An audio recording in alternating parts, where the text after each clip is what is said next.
Canada से Netherlands की थी और नीदरलैंड के बाद हमने दिल्ली में आना था।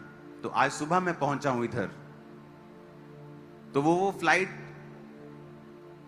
जब हम कनाडा से नीदरलैंड आ रहे थे तो वो 9 घंटे की फ्लाइट थी। मैं अपना बैठा, 1 घंटा हमने जस्ट इधर उधर देखा, उसके बाद प्रार्थना की, 2-3 घंटे 4 घंटे प्रार्थना करने के बाद मैं सो गया।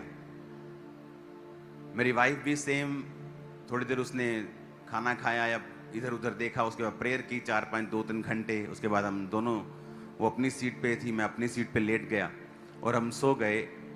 और जब मैं सो रहा था तो मुझे एक सपना आया और मैंने सपना देखा कि जो मेरी फ्लाइट है वो इमरजेंसी लैंड कर रही है और उसमें दिक्कत है। तो मैंने लोगों, अपनी टीम को बताता हूँ, मुझे बहुत कम सपने आते हैं, लेकिन जब सपना आता है वो इतना क्लियर होता है कि मुझे उठकर पूछना नहीं पड़ता कि परमेश्वर इसका मतलब क्या है। वो इतना क्लियर पिक्चर की तरह होता है, लेकिन आता कभी कभी है। लेकिन जब मैं ये बोलता हूँ कभी कभी आता, फिर वो लगातार आना शुरू हो जाता तो वो जब सपना चलने लगा तो वो कॉन्टिन्यू, उस सपने के बीच में मैं उठा, मतलब ओरिजिनली उठा, मैंने अपना प्लेन देखा और फिर मैं सो गया, नींद में था मैं। और वो सपना ऐसा था कि मेरे 2-3 बार उठने के बाद भी वो सपना कट नहीं हुआ और जैसे ही मैं सोता था वो सपना कंटिन्यू होता था। मैं उठा, नीदरलैंड हम लैंड कर गए। हमारी अगली फ्लाइट 2.5 घंटे बाद थी। हम उतरे, प्लेन के बाहर गए, हम एक रेस्टोरेंट में बैठे। हमारा टीम मेंबर हमारे साथ था जो कनाडा से था, तो वो कुछ खाने के लिए लेके आया और मेरी वाइफ और मैं बैठे और मैंने अपनी वाइफ को बोला, मैंने कहा चलो प्रार्थना करते हैं अगली फ्लाइट के लिए। तो इसने मुझे क्वेश्चन करने शुरू कर दिया, क्यों, क्या हुआ, आपने कुछ देखा है क्या, परमेश्वर ने कुछ बोला है क्या, क्यों ऐसा बोल रहे हो कि आपने कभी नहीं कहा ऐसा स्पेशल की प्रेयर करते हैं। जनरली आप प्रेयर करते हो चलने से पहले, हम साम्स पढ़ते हैं, भजन संहिता 91 पढ़ते हैं, हमारी आदत है बच्चों की, हमारी चाहे गाड़ी में जाना हो चाहे प्लेन में जाना हो, भजन संहिता 91 हम ऊंचा ऊंचा पढ़ते हैं, प्लेन के बाकी लोगों को भी सुनता है, तो हम वो करते हैं। लेकिन उसने कहा कि ये आप एक्स्ट्रा क्यों कह रहे हो, आपने एक्स्ट्रा क्यों कहा है कि ऐसा कि आप प्रेयर, चलो बैठो, रेस्टोरेंट में बैठे हैं हम, कि चलो प्रेयर करते हैं प्लेन के लिए। तो मैंने कहा कोई बात नहीं, मैं इनको डराना नहीं चाहता था। तो मैंने कहा कोई बात नहीं, मैं करता हूं। मैंने आंखें बंद की, मैंने प्रार्थना करनी शुरू कर दी और प्रेयर करने के बाद हम इधर उधर की बातें फिर करने लगे। मैंने आमीन कर दिया और जब बोर्डिंग का समय आया, जब मुझे दिल्ली के लिए फ्लाइट लेनी थी, तो मैं जब बोर्डिंग में गए हम लोग सभी, तो जैसे हम बोर्डिंग करने लगे फ्लाइट की, तो एक अनाउंसमेंट होने लगी कि there is a technical problem in plane में कुछ टेक्निकल प्रॉब्लम आ गई है, तो आप सभी लोग बोर्ड नहीं कर सकते अभी कैप्टन ने क्लियर नहीं किया है, तो इसलिए आप वेट करो। तो बोर्डिंग लेट हो रही थी। तो जैसे बोर्डिंग लेट होने लगी, मैं साथ में बैठा, तो जब मेरी वाइफ को मालूम हुआ कि टेक्निकल प्रॉब्लम आ गई, तो ये बोलने लगी, कहती मैंने आपको एक बात बतानी थी, मैंने आपको बताया नहीं, मुझे प्लेन में एक सपना आया था, सेम सपना जो मुझे आया प्लेन में। सुनो, और ये बात हमने एक दूसरे को बताई नहीं, हमने एक दूसरे को डराना नहीं चाहते थे।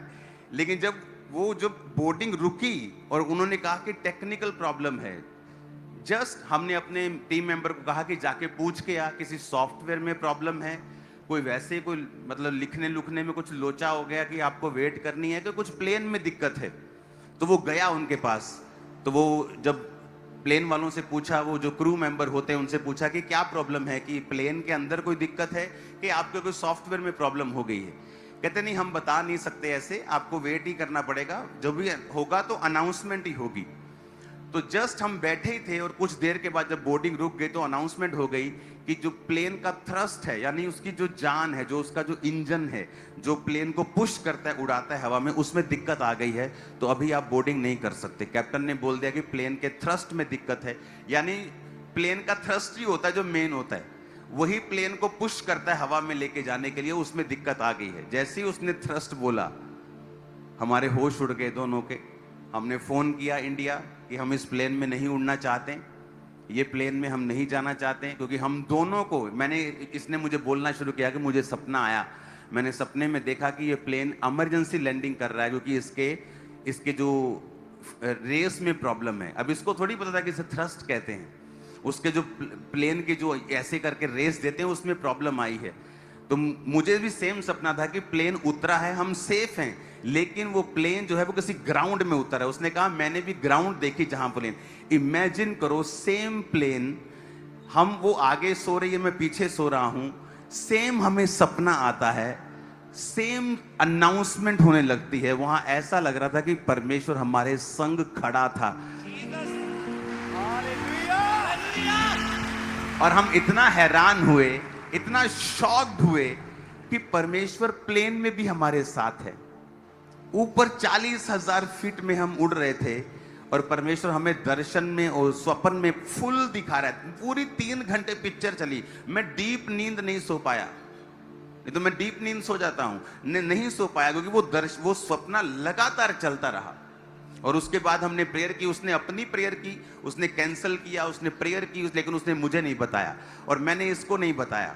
और उसके बाद जब अनाउंसमेंट होने लगी कि प्लेन के थ्रस्ट में प्रॉब्लम है, तो इसीलिए आपको वेट करनी पड़ेगी जब तक ये प्रॉब्लम सॉर्ट आउट नहीं हो जाती। अगर सॉर्ट आउट नहीं होती तो हमारा प्लेन कुछ अलग चेंज होता है, हमें इस प्लेन में बैठने नहीं दिया जाता। अब मैंने अपनी टीम को फोन किया, दिल्ली में एक मेरी टीम है, एक टीम यहाँ में है, तो मैंने दिल्ली वाली टीम को फोन किया, यहाँ की टीम को फोन किया कि मुझे ये प्लेन नहीं लेना है, मुझे प्लेन चेंज करना है। क्योंकि मैंने जो दर्शन भी देखे हैं ऊपर से ये अनाउंसमेंट भी वैसे ही करने लग गए हैं। तो ये क्योंकि ये नॉर्मल नहीं है कि कोई अनाउंसमेंट आपको नहीं मिलेगी कि प्लेन के थ्रस्ट में प्रॉब्लम है, प्लेन के अंदर लोचा हो गया टेक्निकल। आपको ऐसी बड़ी अनाउंसमेंट जब तक कोई रियल में ना हो आपको सुनने को नहीं मिलती। वो डराते नहीं, आपको तो मालूम होगा प्लेन में तो कितना आपको बोलते हैं। मेरी एक बार अमेरिका जाते इमरजेंसी लैंडिंग हुई थी मेरे प्लेन की। वो बोलते थे हाँ अब हम ऐसे बोलते हैं जैसे कुछ हुआ ही नहीं है, अब हम इमरजेंसी लैंडिंग करेंगे और आपके आसपास फायर ब्रिगेड की गाड़ियां हैं, घबराने की जरूरत नहीं है, ये जस्ट एक प्रोटोकॉल है। क्योंकि आपका प्लेन फ्यूल से भरा हुआ है, क्योंकि फ्यूल से वो भरा हुआ था, अभी वो अपनी डेस्टिनेशन में नहीं पहुंचा था, तो उसमें लाखों आपका भार, आपके सामान का भार, आपके चीजों का भार इतना नहीं होता जितना फ्यूल का भार होता है। तो उसने कहा इतना भार है प्लेन में कि इसको इमरजेंसी लैंडिंग जब करेंगे तो ये प्रोटोकॉल है कि उसके साथ साथ फायर ब्रिगेड गाड़ियां चलेंगी। और फायर ब्रिगेड गाड़ियां टॉफियां बांटने तो आती नहीं, वो तो आग बुझाने। हमें भी मालूम है कि आग लग सकती है क्योंकि प्लेन भारा है, इमरजेंसी लैंडिंग हो रही है। कहाँ उसने अमेरिका जाना था, कहाँ रास्ते में रुक रहा, तो हमें इमरजेंसी लैंडिंग के बारे में पहले से मालूम था कि क्या होता है सीन। ऊपर सब डरे घबराए होते हैं, हमें सब मालूम था। आप मेरी बात समझ रहे कि नहीं? तो हमें मालूम था कि थ्रस्ट में प्रॉब्लम है, मतलब हमने फोन किया कि मुझे ये फ्लाइट नहीं चाहिए। जब फ्लाइट पता की तो कोई फ्लाइट नहीं थी। अगर मैं फ्लाइट नहीं लेता तो मैं आज संडे यहां चर्च नहीं आ पाता। तो हमने प्रेयर की, तो हमने आपस में डिस्कस किया कि परमेश्वर ने हमें दर्शन क्यों दिया, इसीलिए कि हम प्रेयर कर सकें, कि हम प्रार्थना कर सकें। और कुछ भी जब हम करते हैं, अगर वचन का बैकअप हमारे पास नहीं है तो मैं उसे नहीं करता हूं। तो मैं पवित्र आत्मा से पूछने लगा कि प्रभु मैं क्या करूं, मैं जाऊं, मैं कैसे करूं। परमेश्वर ने मुझे एक वर्ड दिया, मैंने वो अभी किसी को बताया नहीं।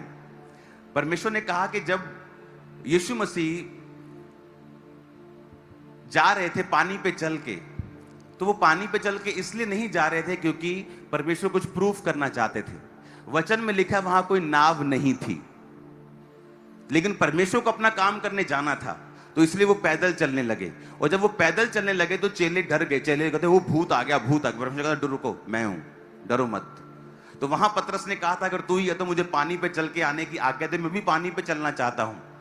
तो परमेश्वर की आत्मा ने मुझे वचन दिया कि तू परमेश्वर को बोल कि परमेश्वर जब तेरे पास नाव नहीं थी तो तू पानी पे चल के आ गया था, तो ये प्लेन क्या दिक्कत, तो टूटा प्लेन उड़ा सकता है, तो फिर भी सही है, तो सही सलामत है, तो टूटे को भी उड़ा सकता है। तो ये प्रेयर मैंने अपने मन में की, परमेश्वर तू टूटे हुए प्लेन को भी उड़ा सकता है। मेरे पास है ऑप्शन, लेकिन मैं 1 बजे 2 बजे दिल्ली पहुंचता आज दोपहर को, अगर आपके पास मैं 6 बजे पहुंचता यहाँ, संडे मिस हो जाता। तो ये संडे में मिस नहीं करना चाहता था। तो मैंने परमेश्वर की आत्मा ने कहा कि बोल कि परमेश्वर तू पानी पे चल के चला गया था, तो इस प्लेन को भी तू ठीक कर, मैंने उसी में उड़ना है, इसी में जाना है और इसी में बैठना है। सडनली अनाउंसमेंट होने लगे कि ओके, पायलट ने सब चेक कर लिया है, आप इस प्लेन में बैठ सकते हैं। लेकिन अभी भी बैठने का दिल नहीं कर रहा था, क्योंकि हमें मालूम था कि जो हमने देखा है। तो मैंने अपनी टीम को कॉल की, मैंने कहा ठीक है आप फ्लाइट ढूंढना बंद करो और सभी टीम 50 लोगों की एक टीम बिठाई जिन्होंने 8 घंटे लगातार प्रार्थना की प्रेयर माउंटेन पे। हम प्रेयर में थे, 8 घंटे टीम प्रार्थना कर रही थी। इमेजिन करो बैक स्टेज क्या चल रहा था। आप इमेजिन कर सकते हैं क्या कि बैक स्टेज क्या चल रहा था। 2 बजे रात के हम प्रार्थना में आमीन हुई है, रात के 2 बजे। 6 बजे आई थिंक प्रार्थना करने के लिए इंडियन टाइम में बैठे थे और रात के 2 बजे आमीन हुआ। वो प्लेन लेट हुआ वहां से, क्योंकि लेट चला, फिर रास्ते में लेट हुआ। जब लेट प्लेन दिल्ली में लैंड करता है तो फिर वो लैंड नहीं करने देते, क्योंकि वो ट्रैफिक ज्यादा होता है कि आप लेट आए हो, अभी और प्लेन आ रहे, तो वो पहले घूमता रहा दिल्ली और आधा घंटा। पहले जब वो घूम रहा था तो सब लोगों के दिल धक धक, यार घूम ही जा रहा है ये, उतर क्यों नहीं रहा ये। लेकिन जब आप परमेश्वर की महिमा के लिए जीते हो, वो सब चीजों को सेट कर देता है। तो जब लैंड हुआ तो मालूम था कि चलो जिंदा आ गए वापिस। कि परमेश्वर मरने नहीं देता। लेकिन मैं आपको ये बता रहा हूं कि हम इस बात से सरप्राइज थे कि एक ही सपना 2 लोगों को कैसे आ सकता है, और